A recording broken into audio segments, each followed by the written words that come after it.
আসসালামু আলাইকুম।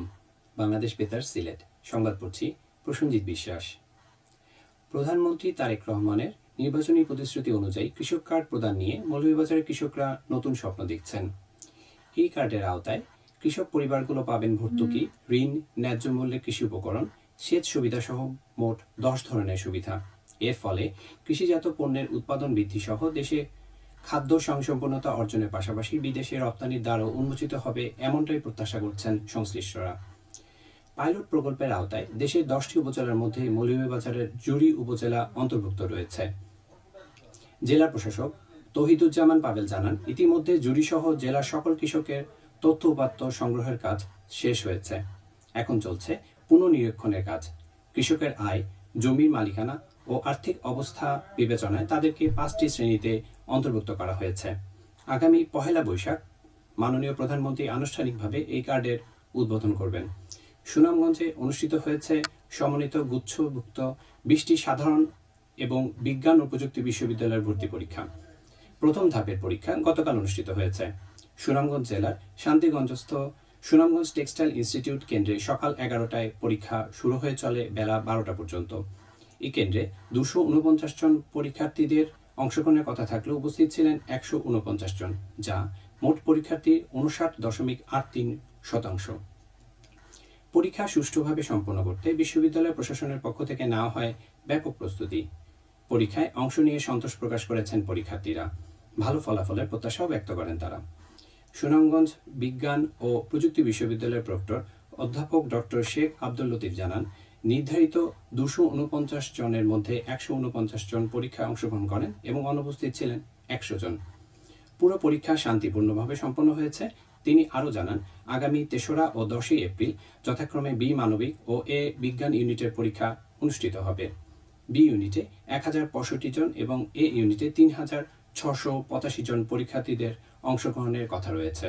উল্লেখ্য, এবছর গুচ্ছভুক্ত ভর্তি পরীক্ষায় 20টি বিশ্ববিদ্যালয়ে ভর্তির জন্য আবেদন করেছেন মোট 2,84,480 জন শিক্ষার্থী।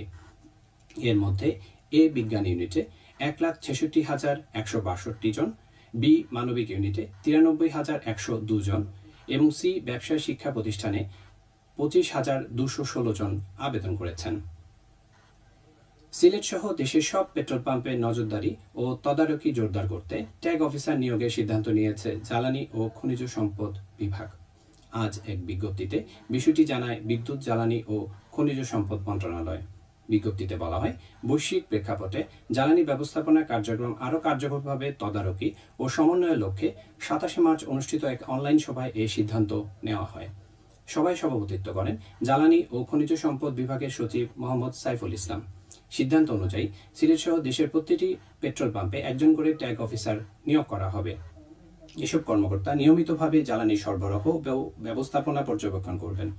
ঢাকা ও চট্টগ্রাম মেট্রোপলিটন এলাকায় ট্যাগ অফিসার নিয়োগ দেবে বাংলাদেশ পেট্রোলিয়াম কর্পোরেশন। অন্যদিকে এসব মহানগর ছাড়া জেলা ও বিভাগীয় শহরগুলোতে সংশ্লিষ্ট জেলা প্রশাসক এবং উপজেলা পর্যায়ে উপজেলা নির্বাহী কর্মকর্তারা নিজ নিজ এলাকার পেট্রোল পাম্পের জন্য ট্যাগ অফিসার নিয়োগ করবেন। নিয়োগপ্রাপ্ত ট্যাগ অফিসাররা নির্ধারিত নিয়ম অনুযায়ী দায়িত্ব পালন করবেন এবং জ্বালানি পরিস্থিতি নিয়ে দৈনিক প্রতিবেদন সংশ্লিষ্ট দপ্তরে জমা দিবেন। এদিকে জ্বালানি তেল মজুদের অপচেষ্টা রোধ, বিপণনের শৃঙ্খলা বজায় রাখা ও সরবরাহ স্বাভাবিক রাখতে দেশ জুড়ে বিজিবি মোতায়েন করা হয়েছে।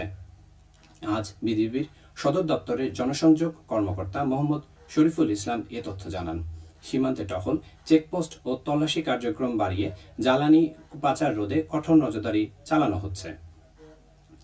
রমজান ও ঈদ উল ফিতরের দীর্ঘ ছুটির পর আগামীকাল থেকে খুলছে সিলেটের সব শিক্ষা প্রতিষ্ঠান।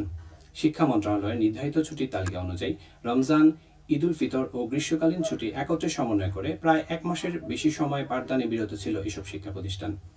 আগামীকাল সব স্তরের শিক্ষা প্রতিষ্ঠানই একযোগে পাঠদান শুরু হতে যাচ্ছে। দীর্ঘ ছুটিতে শিক্ষার্থীদের শিক্ষণ ঘাটতি পুষিয়ে নিতে প্রাথমিক বিদ্যালয়গুলোতে বিশেষ উদ্যোগ নিয়েছে প্রাথমিক শিক্ষা অধিদপ্তর। প্রতিষ্ঠান খোলার পর টানা 10টি শনিবার ও শ্রেণীকক্ষ কার্যক্রম চালু থাকবে বলে জানানো হয়েছে। এতে নির্ধারিত পাঠ পরিকল্পনা যথাসময়ে শেষ করা সম্ভব হবে বলে আশা করছেন সংশ্লিষ্টরা। মৌলভীবাজারের কুলাউড়া উপজেলার চৌমোহনা পয়েন্ট থেকে গাজীপুর ভায়া সাগরনাল পর্যন্ত প্রায় 8.5 কিলোমিটার আঞ্চলিক মহাসড়ক উন্নয়ন প্রকল্পের কাজ উদ্বোধন করা হয়েছে। আজ সকালে উপজেলার চৌমোহনা পয়েন্টে আনুষ্ঠানিকভাবে এর উদ্বোধন করেন মৌলভীবাজার 2 আসনের সংসদ সদস্য শওকতুল ইসলাম শকু। এ সময় প্রশাসন, সড়ক ও জনপথ অধিদপ্তরের ঊর্ধ্বতন কর্মকর্তা, প্রকৌশলী, জনপ্রতিনিধি সহ গণ্যমান্য ব্যক্তিবর্গ উপস্থিত ছিলেন। এতে ব্যয় হচ্ছে প্রায় 10.5 কোটি টাকা। প্রকল্পের আওতায় একটি ব্রিজ, 6টি বক্স কালভার্ট, মাটি ভরাট ও রাস্তা প্রশস্তকরণ, আরসিসি ঢালাই ও পিচ সহ আনুষঙ্গিক কাজ অন্তর্ভুক্ত রয়েছে। প্রকল্পটি বাস্তবায়িত হলে মোটরযান সহ জনসাধারণের যাতায়াত সুবিধা ও ব্যবসা বাণিজ্যের প্রসার বৃদ্ধি পাবে। সড়ক ও জনপথ অধিদপ্তর তা বাস্তবায়ন করছে। সবশেষে আবহাওয়া। রাত 1টা পর্যন্ত পূর্বাভাসে বলা হয়েছে, সিলেট সহ পার্শ্ববর্তী এলাকায় পশ্চিম উত্তর পশ্চিম দিক থেকে অস্থায়ীভাবে ঘন্টায় সর্বোচ্চ 60 কিলোমিটার বেগে ঝড়ো হাওয়া বয়ে যেতে পারে। সেই সঙ্গে হতে পারে বৃষ্টি অথবা বজ্রসহ বৃষ্টিপাত। এসব এলাকার নদীবন্দর সমূহকে 1 নম্বর সতর্কতা সংকেত দেখিয়ে যেতে বলা হয়েছে। আজ সিলেটে সূর্যোদয় হচ্ছে 5টা 50 এবং সূর্য অস্ত যাবে 6টা 5। সংবাদ শেষ হলো। আমাদের পরবর্তী স্থানীয় সংবাদ প্রচারিত হবে সন্ধ্যা 7টায়।